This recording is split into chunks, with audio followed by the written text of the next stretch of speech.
Pues buenas noches, hermanos, a todos a este estudio del día viernes. Vamos a dar inicio con este estudio del día de hoy y voy a dar paso a mi hermano Jorge, que va a comenzar con esta porción. Adelante, Paz.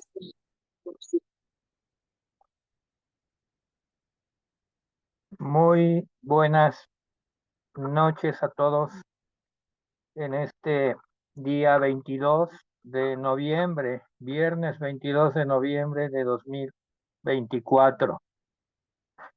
Seguimos con nuestro ciclo de la oración en la Biblia y los personajes involucrados en la oración. Desde luego el más importante pues es nuestro Dios Todopoderoso, nuestro Padre Celestial, a quien va dirigida toda oración en el nombre de Jesús.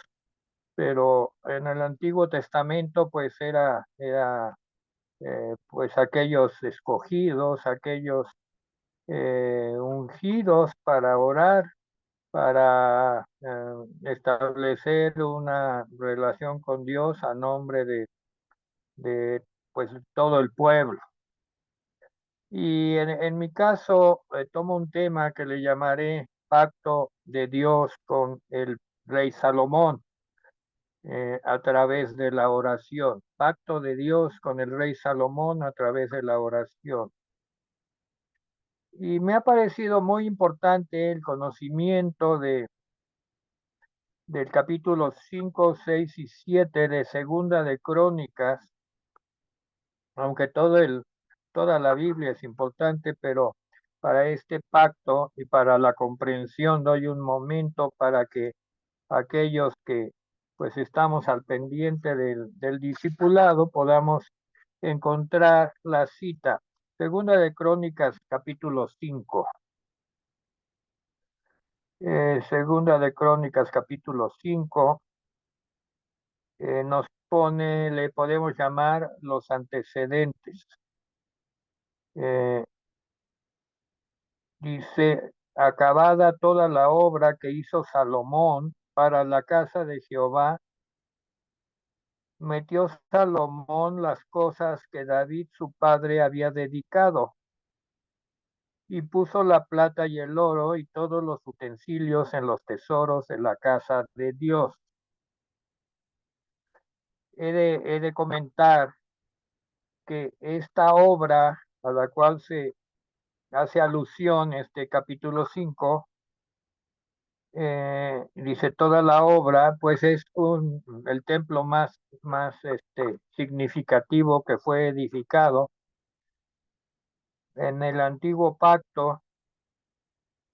eh, Se puede decir por la dupla del rey David y el rey Salomón. ¿Por qué digo por la dupla? Sino que el que ofreció construir el templo fue David. Eh, en su momento que tenía la disposición y ya el control de la ciudad y gobernaba. Lo primero que pensó David era construirle un templo digno a su Dios, al Dios todopoderoso, a Jehová de los ejércitos. Pero no se lo permitió, sino que le dijo que reuniera todos los materiales y que el que lo iba a construir era su hijo, un hijo que saliera de sus entrañas. Y ese hijo escogido pues fue Salomón, que fue elegido rey a la muerte de David. Pero Salomón recibió todo el encargo de construir el templo. El templo es glorioso, el templo fue muy glorioso, no ha habido nada igual.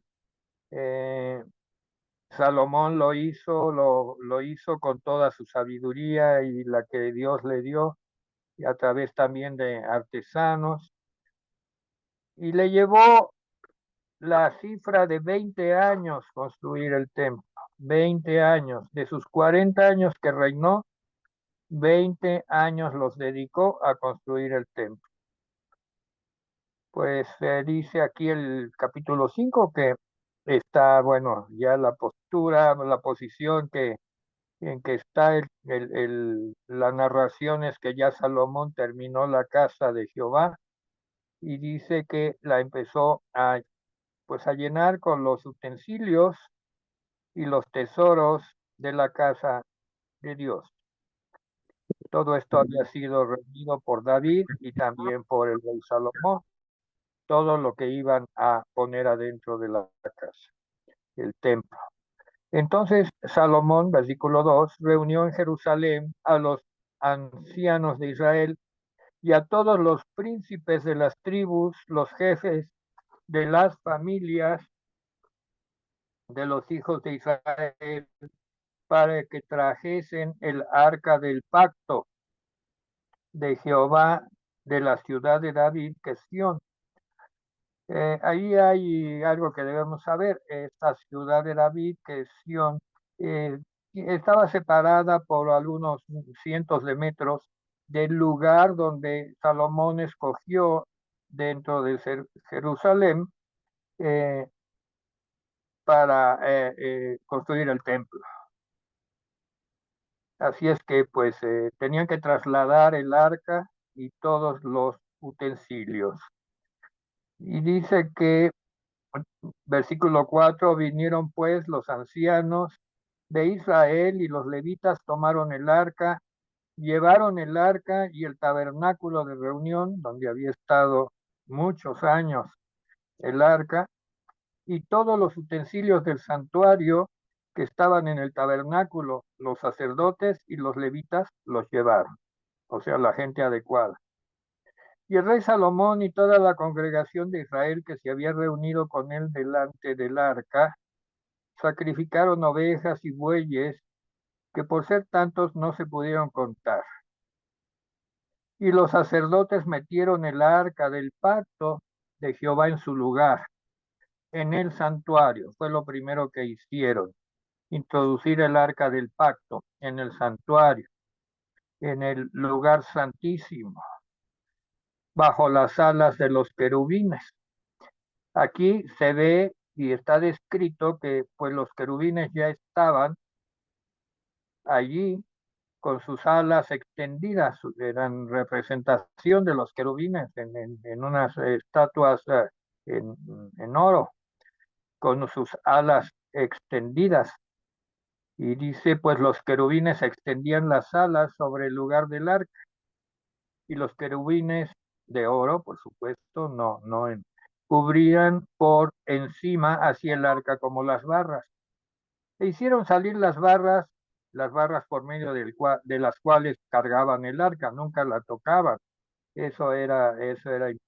Estaba prohibidísimo, sino la llevaban a través de unas barras, que había unas argollas, introducían las barras en las argollas y cargaban el arca.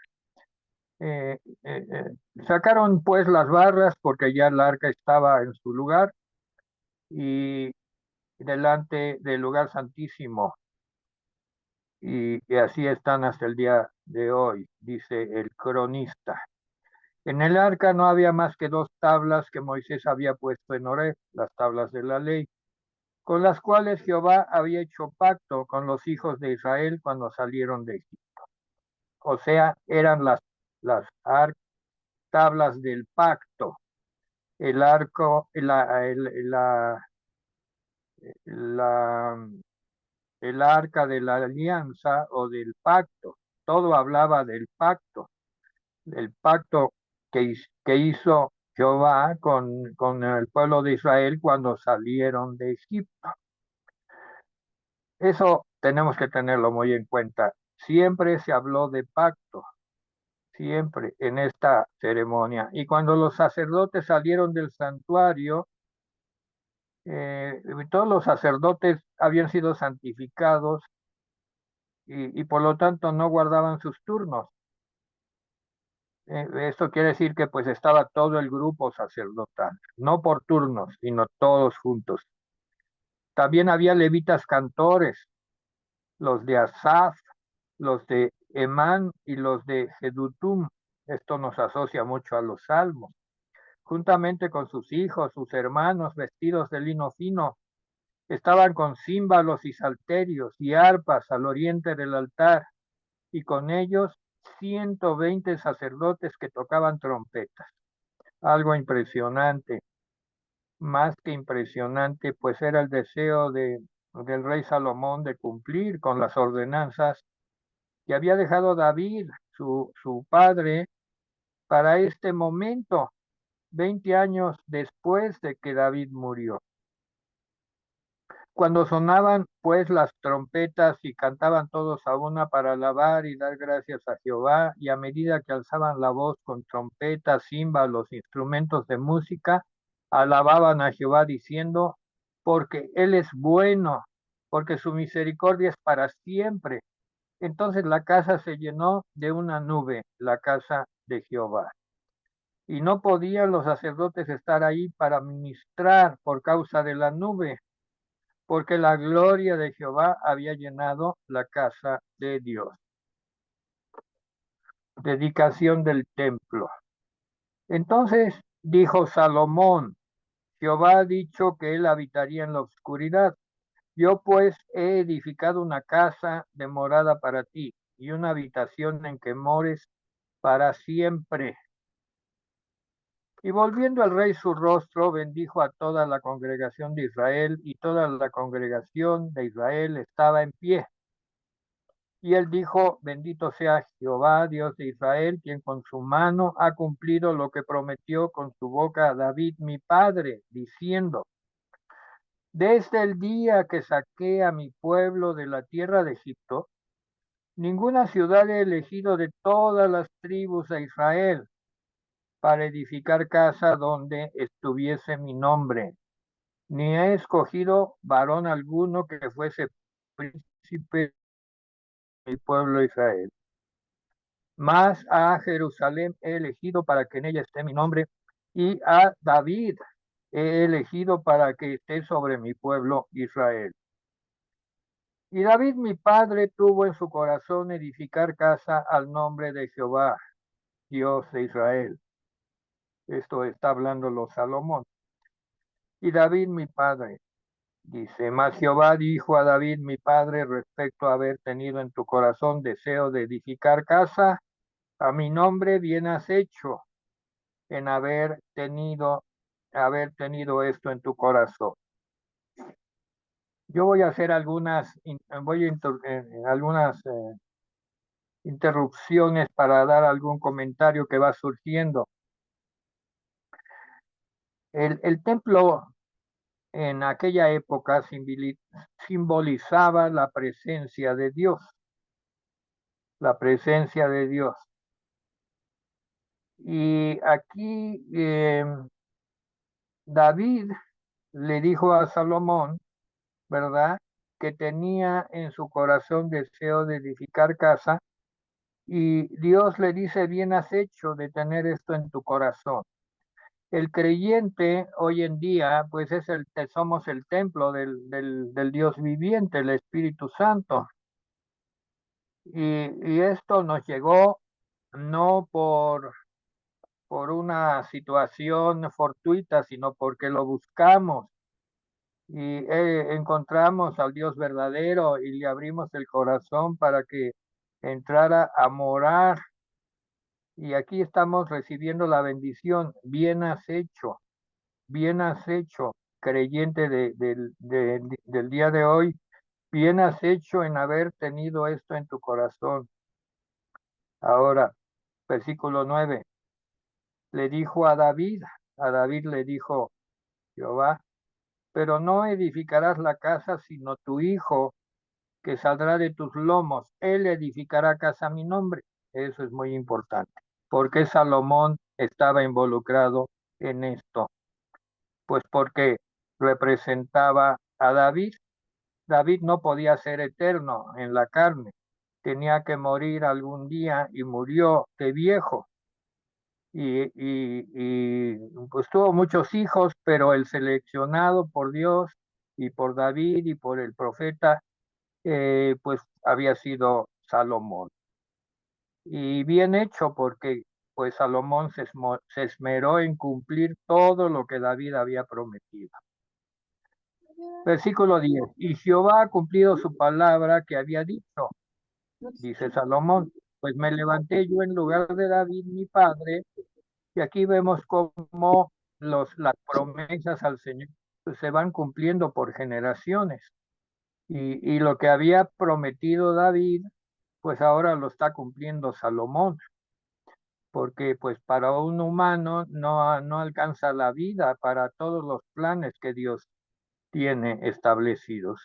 Así es que él usa y va dándole paso a las generaciones. Y me he sentado en el trono de Israel, dice Salomón, como Jehová había dicho, he edificado la casa al nombre de Jehová, Dios de Israel. Y aquí vemos también que pues todo el trabajo, el trabajo, le llamamos trabajo, pero pues es una bendición para el Dios Todopoderoso, para Cristo, el Señor, Hijo de Dios, por medio del Espíritu Santo, pues cada generación que se ocupa de esto, pues es una bendición y es bendecida por Dios. Y en ella he puesto el arca en la cual está el pacto de Jehová que celebró con los hijos de Israel. Se puso luego Salomón delante del altar de Jehová en presencia de toda la congregación de Israel y extendió sus manos. Ahora, aquí termina lo que se refiere a la introducción, antecedentes y también la parte de por qué él está dedicando el templo y cómo fue que él lo construyó durante 20 años. Lo que sigue es propiamente la oración que hace Salomón. La oración. Vamos a poner atención a la oración que hizo Salomón. Dice, se puso luego Salomón delante del altar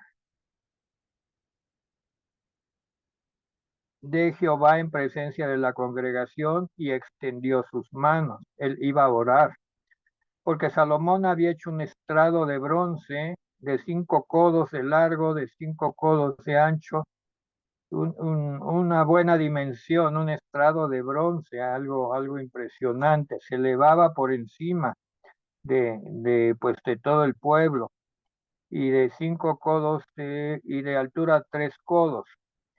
Lo puso en medio del atrio, propiamente afuera del templo. Y él se puso sobre él, se arrodilló delante de toda la congregación y extendió sus manos al cielo y dijo, esta es su oración, Jehová, Dios de Israel, no hay Dios semejante a ti en el cielo ni en la tierra, que guardas el pacto. Inmediatamente hizo referencia al pacto. Que guardas el pacto y la misericordia con tus siervos, que caminan delante de ti de todo su corazón. Que has guardado a tu siervo David, mi padre, lo que le prometiste. Tú lo dijiste con tu boca y con tu mano lo has cumplido este día. Ahora pues, Jehová Dios de Israel, cumple a tu siervo David, mi padre, lo que le has prometido, diciendo, no faltará de ti varón delante de mí que se siente en el trono de Israel, con tal de que tus hijos guarden su camino andando en mi ley, como tú has andado delante de mí. Ahora pues, oh Jehová, Dios de Israel, cúmplase tu palabra que dijiste a tu siervo David. Mas es verdad que Dios habitará con el hombre en la tierra, se pregunta Salomón. Dios habitará con el hombre en la tierra, y seguimos con esa pregunta. Gloria a Dios que la hemos resuelto a través de Cristo el Señor, habitando con nosotros y en nosotros. Pero aquí Salomón la preguntaba, ¿será cierto que Dios habitará con el hombre en la tierra? Pues he aquí los cielos y los cielos de los cielos no te pueden contener, cuanto menos esta casa que he edificado. Aquí se pone en una posición muy humilde, como debe de ser el rey Salomón delante de Dios. Y dice, mas tú mirarás a la oración de tu siervo y a su ruego, oh Jehová Dios mío, para oír el clamor y la oración con que tu siervo ora delante de ti. Que tus ojos estén abiertos sobre esta casa, de día y de noche, sobre el lugar del cual dijiste mi nombre estará allí. Que oigas la oración con que tu siervo ora en este lugar. Asimismo que oigas el ruego de tu siervo y de tu pueblo Israel. Cuando en este lugar hicieren oración, que tú irás desde los cielos, desde el lugar de tu morada, que oigas y perdones. Si alguno pecare contra su prójimo y se lo exigiere juramento, y viniere a jurar ante tu altar en esta casa, tú oirás desde los cielos y actuarás, y juzgarás a tus siervos, dando la paga al impío, haciendo recaer su proceder sobre su cabeza y justificando al justo, al darle conforme a su justicia. Aquí podemos entender cómo era la, la, la ética de la religión, pues que profesaba Salomón y en el antiguo pacto. Si tu pueblo Israel fuere derrotado delante del enemigo por haber prevaricado contra ti, y se convirtiere y confesare tu nombre y rogare delante de ti en esta casa, tú oirás desde los cielos y perdonarás el pecado de tu pueblo Israel, y les harás volver a la tierra que diste a ellos y a sus padres.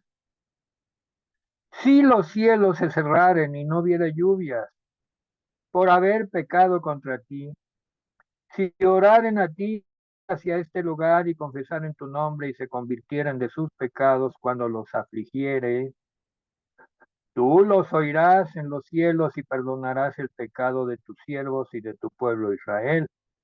Y les enseñarás el buen camino para que anden en él y darás lluvia sobre tu tierra que diste por heredad a tu pueblo. Hago una interrupción porque en la medida que voy leyendo la oración de Salomón, pues me parece que Salomón pues, ora y le dice a Dios cómo ha de contestar. Pero sigamos.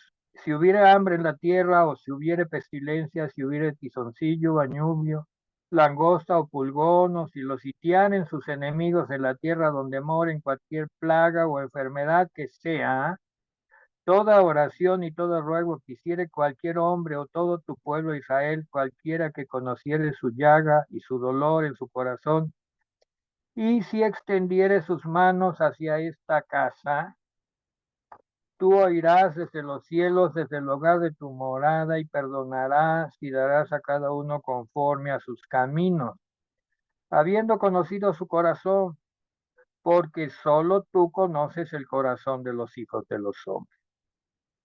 Para que te teman y anden en tus caminos todos los días que vivieren sobre la faz de la tierra que tú diste a nuestros padres.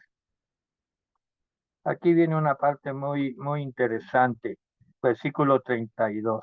Y también al extranjero que no fuere de tu pueblo Israel, que hubiera venido de lejanas tierras a causa de tu gran nombre y de tu mano poderosa y de tu brazo extendido, si viniere y orare hacia esta casa, fíjense, de extranjeros, o sea, no del pueblo de Israel, tú oirás desde los cielos, desde el lugar de tu morada, y harás conforme a todas las cosas por las cuales hubiere clamado a ti el extranjero, para que todos los pueblos de la tierra conozcan tu nombre y te teman, así como tu pueblo Israel, y sepan que tu nombre es invocado sobre esta casa que yo he edificado.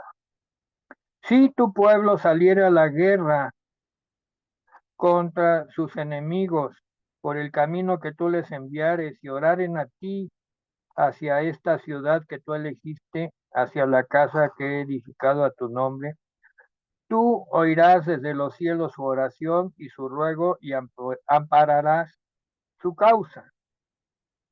Si pecaren contra ti, pues no hay hombre que no peque, y te enojares contra ellos y los entregares delante de sus enemigos para que los tomaren cautivos y los llevaran a tierra de enemigos, lejos o cerca, y ellos volvieren en sí en la tierra donde fueron llevados cautivos. Si se convirtieren y oraren a ti en la tierra de su cautividad y dijeren, pecamos, hemos hecho inicuamente, impíamente hemos hecho. Si se convirtieren a ti de todo su corazón y de toda su alma en la tierra de su cautividad, donde hubieran sido llevados cautivos, y oraren hacia la tierra que tú diste a sus padres, hacia la ciudad que tú elegiste y la casa que he edificado a tu nombre, tú oirás desde los cielos, desde el lugar de tu morada, su oración y su ruego, y ampararás su causa, y perdonarás a tu pueblo que pecó contra ti. Ahora pues, Dios mío, te ruego que estén abiertos tus oídos y atentos, tu, que estén abiertos tus ojos y atentos tus oídos a la oración en este lugar.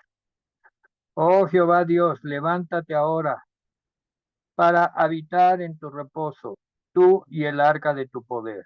Oh Jehová Dios, sean vestidos de salvación tus sacerdotes y tus santos se regocijen en tu bondad. Jehová Dios, no rechaces a tu ungido. Acuérdate de tus misericordias para con David, tu siervo. Voy a, voy a, en el capítulo 7, empezar en el versículo 11. No por eso, allá los discípulos van a leer el capítulo 7 del 1 al 10 en su casa. Pero yo tomo el 11. Terminó pues Salomón la casa de Jehová y la casa del rey, y todo lo que Salomón se propuso hacer en la casa de Jehová y en su propia casa fue prosperado. Y aquí vemos que esta oración que Salomón profirió, levantó después de que se dedicó al templo, tuvo una respuesta, no inmediata, pero sí posteriormente, no dice cuánto tiempo pasó, pero sí pasó algún tiempo. Pero la respuesta vino, versículo 12, y apareció Jehová a Salomón de noche y le dijo, yo he oído tu oración y he elegido para mí este lugar por casa de sacrificio. Si yo cerrare los cielos para que no haya lluvia, y si mandare a la langosta que consuma la tierra, o si enviare pestilencia a mi pueblo, versículo 14, si se humillare mi pueblo sobre el cual mi nombre es invocado, y oraren, y buscaren mi rostro, y se convirtieren de sus malos caminos, entonces yo oiré desde los cielos, y perdonaré sus pecados, y sanaré su tierra. Ahora están abiertos mis ojos y atentos mis oídos a la oración en este lugar, porque ahora he elegido y santificado esta casa para que esté en ella mi nombre para siempre, y mis ojos y mi corazón estarán allí para siempre. Y si tus adversarios delante de mí, como anduvo David tu padre,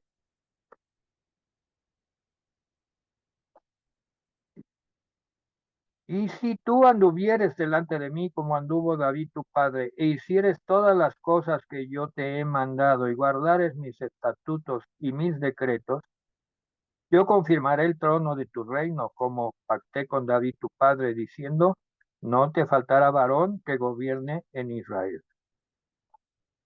Aquí hay un llamado a la seriedad del asunto. Versículo 19. Mas si vosotros os volviereis y dejareis mis estatutos y mandamientos que he puesto delante de vosotros, y fuereis y sirviereis a dioses ajenos y los adoraréis, yo os arrancaré de mi tierra que os he dado, y esta casa que es santificado a mi nombre, yo la arrojaré de mi presencia.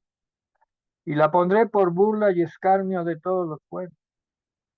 Y esta casa que es tan excelsa será espanto a todo el que pasare y dirá, ¿por qué ha hecho así Jehová a esta tierra y a esta casa?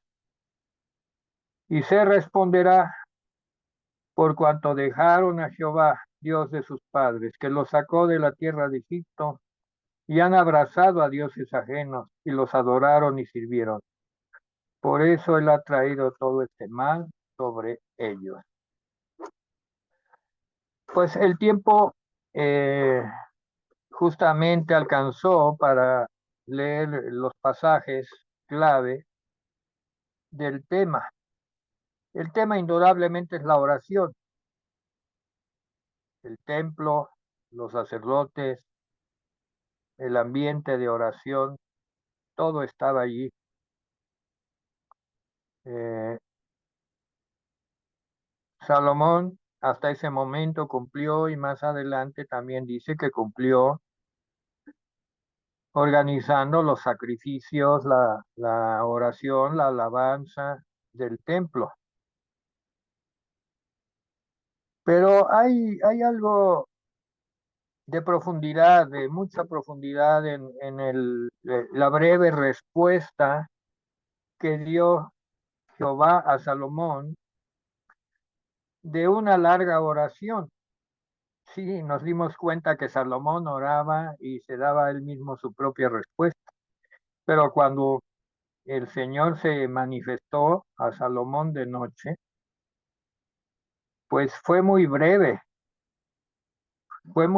nada más mencionó tres temas. Dice, si yo cerrare los cielos para que no haya lluvia, o si mandare la langosta que consuma la tierra, o si enviare pestilencia a mi pueblo. Estos tres asuntos, mientras que Salomón pues había enumerado cantidad de cosas por las cuales se oraba y que el Señor iba a contestar. Pero la esencia de la respuesta pues está en el versículo 14. Está en la condición que pone el Señor para pues darle respuesta a las oraciones. Si se humillare mi pueblo, y aquí la palabra humillarse es clave. Humillarse viene de la raíz en el griego, aunque Crónica se escribió en hebreo, pero pues humillarse es semejante a la tierra, el humus de la tierra. Humillarse es ser solo material para que Dios siembre, ser pues aquello que Dios ha de transformar en la voluntad que Dios tiene sobre nosotros, pues Él es nuestro creador, al igual que el creador de toda el universo. Pero el pueblo de Dios es algo especial. Dice, sobre el cual tu nombre es invocado. Tiene una categoría especial el pueblo sobre el cual es invocado el nombre del Señor. Y aquí, en tercer lugar, después de humillarse y después de ser el pueblo sobre el cual el nombre es invocado, habla de orar. Y no dice que oren una vez o dos, sino que dice orar pues toda la vida, todo el tiempo, y buscar en mi rostro, pero también que se conviertan de sus malos caminos. Eh, Tengo preparado pues material de apoyo para la próxima eh, reunión de discipulado que ya va a ser en diciembre, el primer viernes de diciembre, para hablar de la oración del pacto, oración de pacto, que está muy bien simbolizada por esta oración de Salomón y la respuesta del Señor. Así es que pues está abierto el tema, estemos pendientes el primer viernes de diciembre para continuar con el tema y los que no lo pudieron leer, pues ya saben, los capítulos 5, 6 y 7 de Segunda de Crónicas, para que se pongan al corriente. Pues adelante, Yazaret, con tu tema y seguimos con el discipulado. Pues buenas noches, hermanos. Quiero que me acompañen, ¿verdad? Después de ver Antiguo Testamento, vamos a una oración del Nuevo Testamento y está en la carta de Filipenses.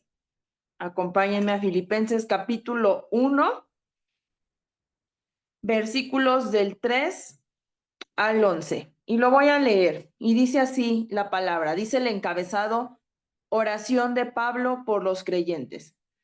Doy gracias a mi Dios siempre que me acuerdo de ustedes, siempre en todas mis oraciones, rogando con gozo por todos ustedes, por su comunión en el Evangelio desde el primer día hasta ahora, estando persuadido de esto, que el que comenzó en ustedes la buena obra, la perfeccionará hasta el día de Jesucristo. Como me es justo sentir esto de todos ustedes, por cuanto les tengo en mi corazón y en mis prisiones y en la defensa y confirmación del Evangelio, todos ustedes son participantes conmigo de la gracia. Porque Dios me es testigo de cómo los amo a todos ustedes con el entrañable amor de Jesucristo. Y esto pido en oración, que vuestro amor abunde aún más y más en ciencia y en todo conocimiento, para que aprobéis lo mejor, a fin de que seáis sinceros e irreprensibles para el día de Cristo, llenos de frutos de justicia que son por medio de Jesucristo, para gloria y alabanza de Dios. Bueno, hermanos, pues algunos creen que el tema principal, ¿verdad?, de esta carta a los filipenses es la carta que a la iglesia que se fundó en Filipos, ¿verdad? Era una ciudad de Macedonia que Pablo fundó por allá, que nos narra el libro de Hechos en su segundo viaje misionero. Ajá. En esta región fue donde fue encarcelado junto con Silas a causa de que había expulsado un demonio de adivinación de una mujer, y los amos de esa mujer que cobraban dinero al usar ese espíritu de adivinación, los encarcelaron, ¿verdad? Porque Pablo expulsó el demonio de esta mujer y entonces como vieron pérdidas en su negocio, los mandaron a encerrar. De aquí podemos decir en este viaje, ¿verdad? Pablo conoció a una persona, a una mujer que vendía púrpura y se llamaba Lidia, junto con otras mujeres. Dice que se acercó y les compartió el evangelio. Pues de ahí, hermanos, es de donde surge esta iglesia a la que Pablo le escribe en esta carta. Ahora, muchos piensan que el tema primario, principal de esta carta a los filipenses dicen que es el gozo, ¿verdad? Habla mucho del gozo, lo vamos a ver.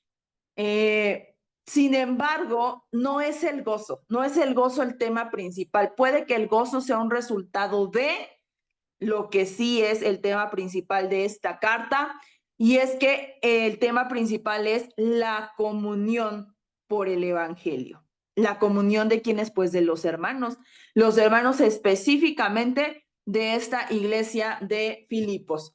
Entonces, a través de la carta a los filipenses, vemos a Pablo describir una y otra vez, ¿verdad? Este compañerismo, esta relación muy cercana, tiene un aprecio muy especial con los hermanos de la iglesia de Filipos. Ajá. Y él expresa mucho en esta carta, pues el amor, el afecto que tiene hacia ellos, y es notable, ¿verdad? Y esto nos apunta a que tenía una relación muy cercana con los hermanos de esa iglesia, a pesar de que quizá estaban muy lejos, ¿verdad? Y solo se comunicaban a través de cartas. Tenía una entrañable relación con esta congregación, esta iglesia de Filipos. Una y otra vez resalta Pablo a través de esta carta este compañerismo que está fundado en la participación que tuvieron algunos de estos hermanos, sino es que todos, ¿verdad? Los que en un inicio comenzaron en este cuerpo, en este pequeño rebaño en Filipos, está basado en la participación que tuvieron en el ministerio de Pablo. ¿Qué quiere decir? Que ayudaron a Pablo cuando él enfrentó circunstancias. Esta carta, ¿verdad?, a los filipenses, Pablo la escribe estando en la cárcel. Ajá. Y a lo largo de la carta podemos ver que él les agradece mucho a los hermanos porque en medio de su dificultad de Pablo, estos hermanos siempre se hicieron presentes con sus oraciones y con su apoyo en todos los sentidos. Ajá. Entonces, por eso es que habla tanto de este compañerismo que tenían y que estuvo muy presente en ayuda en el ministerio de Pablo. Ajá. Entonces, es de ahí de donde se desprende ese gozo, ¿verdad? Ese gozo que Pablo narra en esta carta. Entonces, comienza diciendo Pablo, ¿verdad? Yo doy gracias a mi Dios siempre que me acuerdo de ustedes en todas mis oraciones, rogando con gozo por todos ustedes, ¿verdad? Cada cristiano debemos y podemos también participar en el compromiso que tenemos en la difusión del evangelio. Ajá. Debemos de apreciar y quizá imitar, ¿verdad?, estas demostraciones, así como los hermanos en la iglesia de Filipos, que no fue como que allá Pablo nos habló de la palabra muy bonito, formamos nuestra iglesia y nos olvidamos del Pablo, ¿no? Sino que a lo largo de todo esto, en gratitud quizá que Pablo les había llevado el evangelio y los instruía y les enseñaba, ellos mostraban un compromiso profundo por Cristo, pero lo demostraban también apoyando, ¿verdad?, el ministerio que Pablo tenía en la difusión del evangelio. Nosotros somos llamados, hermanos, a este compromiso, a este mismo compromiso, ¿verdad?, de estar presentes en cuanto a los asuntos de la difusión del evangelio de nuestro Señor Jesucristo, con el cual es con quien estamos comprometidos. No con una institución, ¿verdad?, no con las personas, y así lo queremos ver, con Cristo. Pero evidentemente el compromiso a Cristo se muestra en el compromiso que tenemos pues hacia los demás, incluso dentro de la comunidad de fe en la que pues estamos creciendo, ¿verdad?, en fe. Vemos aquí en Filipenses la regularidad de la oración, ¿verdad?, que hace Pablo. Él dice todo el tiempo, o sea, siempre que me acuerdo de ustedes, doy gracias a Dios, ¿verdad?, por ustedes. Entonces, este término, ¿verdad?, siempre y todas mis oraciones, porque siempre y todas mis oraciones, aquí apunta a que había una persistencia, había una consistencia por parte de Pablo en que pues los filipenses, los hermanos de la iglesia de Filipos, siempre estaban presentes. Y acordémonos, hermanos, que Pablo, pues no eran los únicos hermanos ni la única iglesia, ¿verdad?, a la que él les había compartido. Vemos que está con los Gálatas, con los romanos, con los colosenses, con los de Éfeso, ¿verdad? Constantemente él oraba por todos, y aquí no es la excepción. Él menciona que oraba y se acordaba, ¿verdad?, de los hermanos de la iglesia de Filipos. Vemos en Romanos 1:9, dice, sin cesar, hago mención de ustedes siempre en mis oraciones. En Corintios, 1 Corintios 1:4, gracias doy a mi Dios siempre por ustedes. En Efesios 1:16 dice, no ceso de dar gracias por ustedes, haciendo memoria de ustedes en mis oraciones. En Colosenses 1:3, siempre orando por ustedes. Y así, hermanos, tesalonicenses, en Timoteo, en Filemón, vemos esta parte donde vemos que Pablo no se olvidaba de ninguno, y yo no creo que eran 5, hermanos, eran muchísimos, ¿verdad? Pero Pablo tenía él procuraba tener esta relación correcta con cada uno de los hermanos, entendiendo que además eran parte del mismo cuerpo, el cuerpo del Señor Jesucristo. Y cada uno de esos hermanos, esos nacidos de nuevos creyentes, eran importantes para Dios. Y por eso Pablo, en sus oraciones, pues por eso oraba tanto, por eso oraba siempre, porque no le daba el tiempo, ¿no?, para la larga lista, ¿verdad?, de los hermanos por los cuales él decía, es importante que yo ore por ellos. Y vemos, ¿verdad? También en esta oración, en este pasaje, ese compromiso demostrado en la participación. Dice el versículo 5 de Filipenses 1:5, dice, rogando con gozo por todos vosotros, por su comunión en el Evangelio desde el primer día hasta ahora.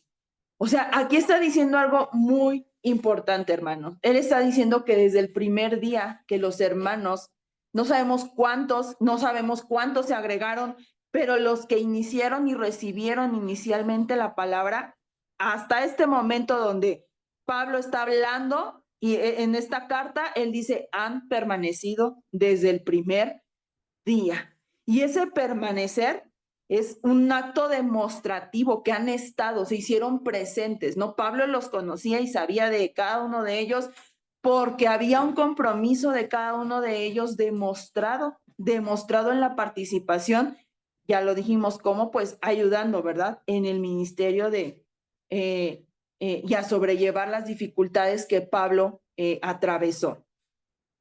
Pablo nos recuerda a través de esto y a través de estos cristianos de la iglesia de Filipos, ¿verdad? Los recuerda con agradecimiento. Y esto nos recuerda también a nosotros, hermanos, la importancia de tener siempre agradecimiento. Agradecimiento por nuestro Señor, ¿verdad? Que Él es el que suple todas las cosas, quien nos salvó, quien vino a nuestro encuentro y nos libertó, pero también agradecimiento con todas aquellas personas que alguna vez nos compartieron el Evangelio.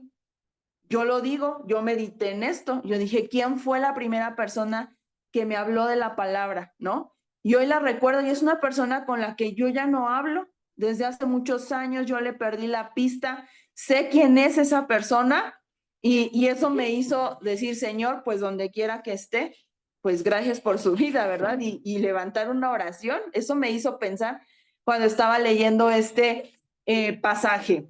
Ahora, más adelante en la carta de los filipenses, hermanos, pareciera que los hermanos de la iglesia de Filipos eran la congregación perfecta, ¿no? Estaba llena de hermanos perfectos y no es así. También había ciertas circunstancias, ciertos problemas entre ellos mismos en la iglesia de Filipos, ¿verdad? Y eran, pues yo creo que problemas serios. Más adelante en el capítulo 4, Pablo exhorta a unas hermanas, ¿verdad? Pero había problemas, como en todas las iglesias, ¿verdad? Algunos filipenses, más adelante lo dice, estaban viviendo como enemigos de la cruz de Cristo. O sea, eran problemas serios, no eran como vemos el carácter que pinta Pablo con estos hermanos que a lo mejor no rompían ni un plato, sí había problemas y problemas importantes, ¿verdad? Y Pablo está enterado de todas estas situaciones. Y a pesar de eso, no dice así como que, ay, los hermanos de la iglesia de los filipenses, ay, a ver, ¿ahora qué hicieron? No, Pablo los recuerda en sus oraciones con agradecimiento. Tiene una actitud hermosa hacia cada uno de los hermanos, a pesar de que sabe que hay dificultades y que están batallando, cada uno de ellos igual y tienen sus cositas. Y aún así, Pablo no habla mal de ninguno de ellos, ni los tiene en sus oraciones como con pesar, sino que él habla en sus oraciones de ellos cosas buenas, ¿verdad? Reconoce que hay problemas, sí, les pide que los corrijan, pero él se enfoca en lo positivo en lugar de lo negativo. Y a través de esto, al hacer esto, Pablo nos provee un modelo, hermanos, excelente para nuestras relaciones dentro de la iglesia el día de hoy. Y debemos entender esto, toda congregación va a tener dificultades, tiene problemas. Cada pastor también a lo mejor se siente tentado al desánimo, ¿verdad? A rendirse, a tirar la toalla por circunstancias que ocurren dentro de la iglesia.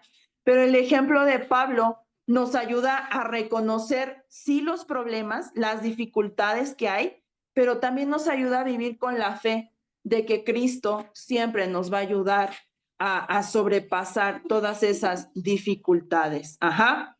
Y mientras Pablo reconoce que hay personas problemáticas en la iglesia filipense, de todas formas, él tiene esa capacidad de orar con gozo por cada uno de ellos. O sea, ora por todos, no dice, ay, oro por los que andan ordenadamente, por los obedientes. Él ora por todos sin exclusión.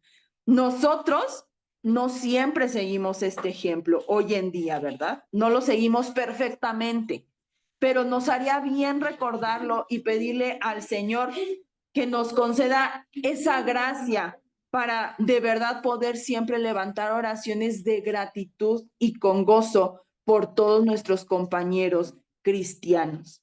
Hermanos, no nos podemos poner el pie, solo nos tenemos a nosotros mismos. Allá afuera en el mundo no va a haber nadie que nos ayude en fe, que nos dé una oración, que levante una oración al Padre por nosotros. Solo nos tenemos a nosotros, los que hemos creído en Jesús, los que estamos en Cristo.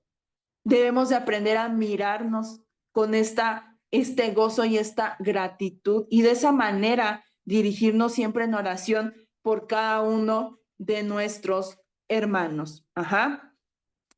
Dice ahí en el 5, dice que ora por vuestra comunión en el Evangelio desde el primer día hasta ahora, ¿verdad? Ahí en Filipenses 4:15 más adelante, hermanos, dice, y sabéis también ustedes, oh filipenses, que al principio de la predicación del Evangelio, cuando partí de Macedonia, ninguna iglesia participó conmigo en razón de dar y recibir, sino ustedes solos. Y aquí Pablo está reconociendo, ¿verdad? Como estos hermanos en Filipenses, que Filipenses era parte de una ciudad de Macedonia.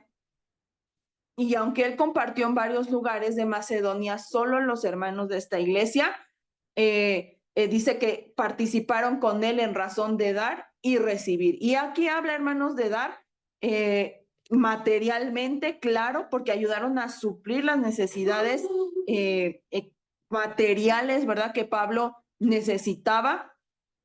Y pues ellos habían contribuido en medio de todas sus circunstancias difíciles, ¿verdad? Ahora, en 2 Corintios, capítulo 8, voy a leerlo rápidamente, de versículos del 1 al 5.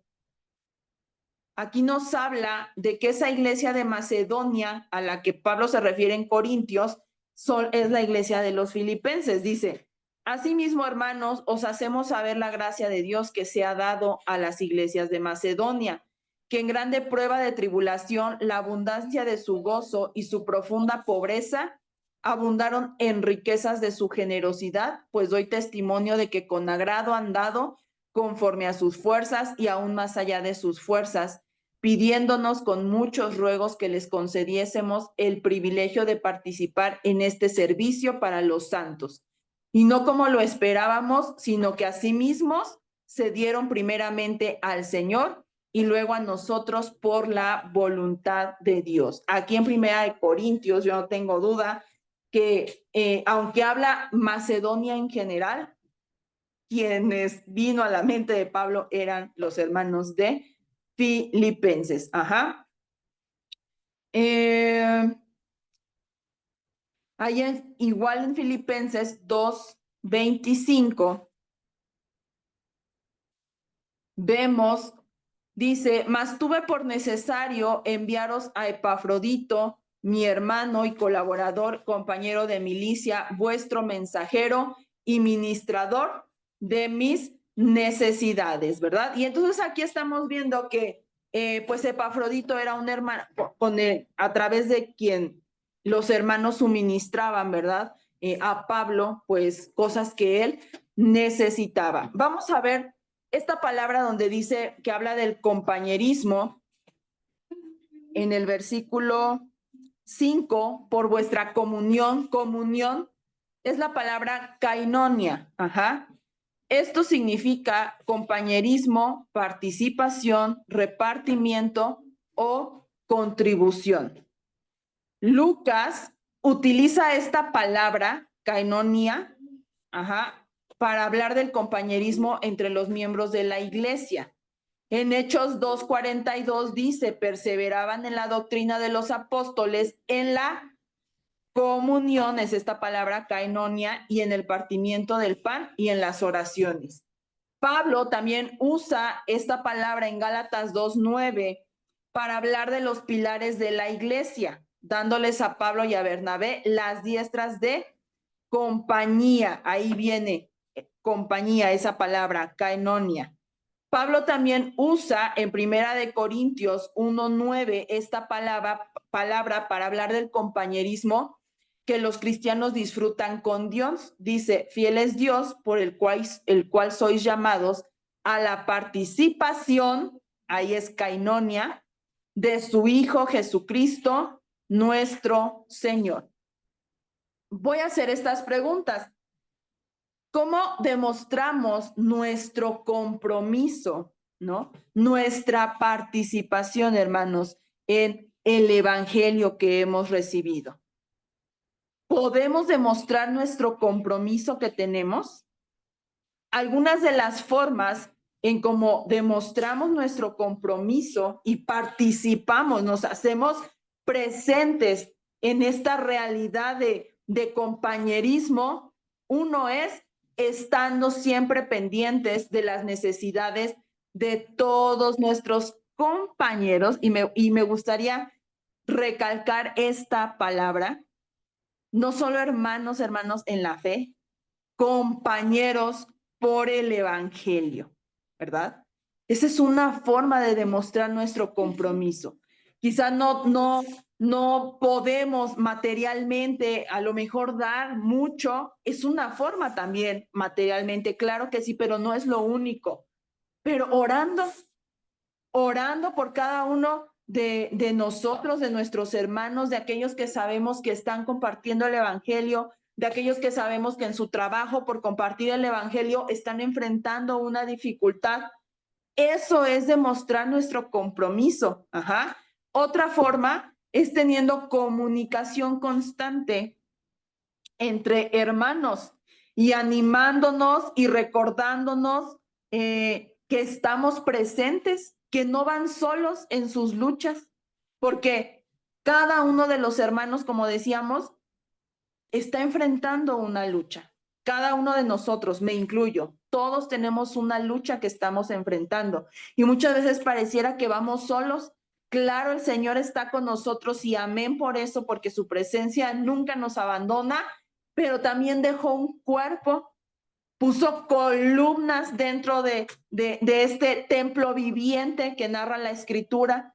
¿Para qué? Para que sostengamos, para que apoyemos, para que impulsemos, ¿verdad? Entonces, estar pendientes de las necesidades de nuestros hermanos. Otra forma en cómo mostramos nuestro compromiso es aprovechando las oportunidades de mostrar amor y proveer para diferentes necesidades que surgen, ¿verdad? Aprovechando.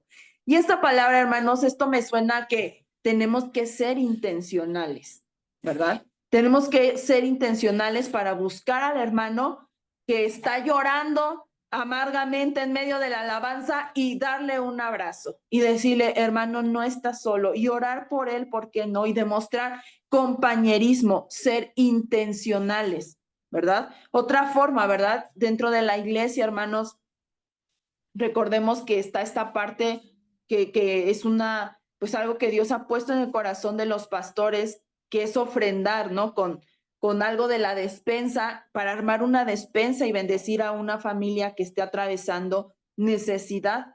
Eso es ser intencional, eso es aprovechar una oportunidad para mostrar amor y proveer, ¿verdad?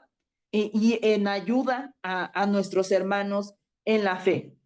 Otra forma de mostrarnos nuestro compromiso es darnos cuenta que los miembros de nuestra congregación, de nuestra iglesia local, también son compañeros en el ministerio de la Gran Comisión, ¿verdad?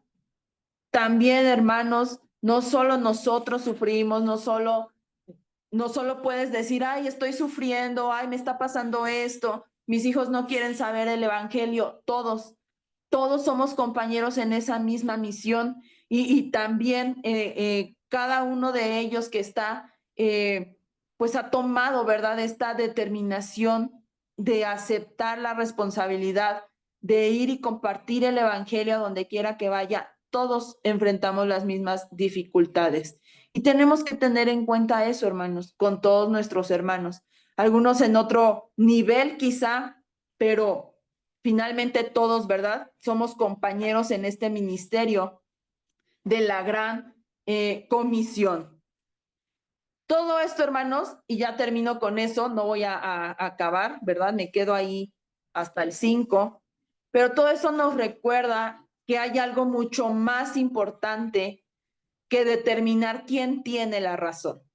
Dentro de nuestra iglesia de fe, hermanos, donde que siempre va a haber conflictos y que de alguna forma se confrontan, ¿verdad? ¿Y por qué? Porque la intención es llevar a la reconciliación. No nos aferremos a querer nosotros tener la razón. Y que en este problema sí te perdono, pero acuérdate que yo no tuve nada que ver. Yo tenía la razón y tú estabas mal. No. Esta carta, ¿verdad?, que escribe Pablo en los Filipenses y que nos narra cómo era el carácter de estos hermanos, nos recalca que lo más importante es la unidad. La unidad que tiene como meta el tener un compañerismo real, ¿verdad? Juntos para ir a cumplir todos la encomienda de compartir el evangelio, las buenas noticias de nuestro Señor Jesucristo. Y bueno, pues ya no abarco más, hermanos, hasta ahí me voy a quedar, pero vamos a orar. Y sí me gustaría pedirle a mi hermana Lupita si puede orar para terminar este estudio, por favor. Amén. Bendito Padre, te damos gracias hoy en esta noche, Señor. Agradecemos una vez más, Padre, por tus enseñanzas, Padre Santo. Sabemos que tú eres quien está con nosotros, Padre. Vas delante de nosotros, Padre, en esas luchas continuas, Padre, que presentamos delante de ti, Señor. Pero sabemos que saldremos victoriosos, Padre Santo, porque tú eres quien está con nosotros, Padre. Tú eres quien nos ayuda, Señor, quien nos sustenta y que nos va a sacar adelante, Padre Santo, en esas luchas, Padre.